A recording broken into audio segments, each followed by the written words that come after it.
So here we have the Mercedes-Benz SL500 on an 03 plate. I'm going to start off firstly by showing you around the outside of the car, and then we'll hop in and run through some controls on the inside of it. From the outside, you can see it's a two-door convertible, of course. We're going to start off inside the boot area of the vehicle. First of all, we have reversing sensors, as you can see, and currently the roof is in place, so we have the boot space beneath that. Okay, so we're just going to work our way back around to the front of the car, and then we'll hop in and run through some of the controls on the inside of it from there. Now that we've done a full circle, though, you can see it's a great looking vehicle the whole way around. Just briefly before we climb in, I think it's well worth seeing the interior from this exterior point of view. There's plenty to run through on the dashboard, so let's hop in and we'll do that now. Okay, now that we're inside the car, we're going to start with the dials. On the left-hand side, we have the coolant temperature gauge, then moving right, the speedometer, the rev counter, and the fuel gauge. You can see the total miles for this car. They're 83,932.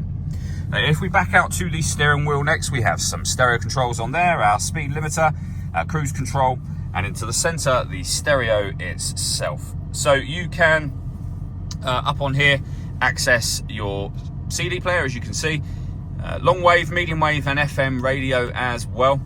Below that, if I move the gear lever out of the way, you can see the dual zone climate control, where you can adjust the driver and passenger temperatures. You can turn the system into auto so that it maintains these temperatures for you, or you can control the fan speed yourself. As soon as you push that in, you'll put it on auto and the car will take over again. You can recirculate the air that's in the car. That's a great way of heating it up or cooling it down quickly, depending on the temperatures you set. And you can determine the direction the air is being distributed in on this dial here.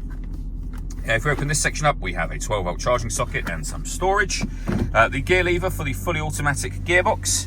We have controls for your electric door mirrors just here, and then the roof control. So if I lift this up, the roof will open. And I'm going to switch camera angles and show you that working now.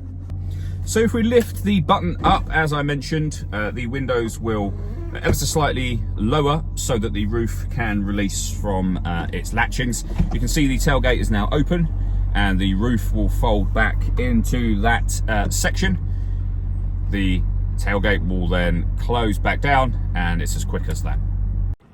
All that leaves me to say is thank you for taking the time to watch this video. If you'd like to come and see the car in person and have a test drive, please feel free to give us a call here at Glenbourne's. We'd love to hear from you.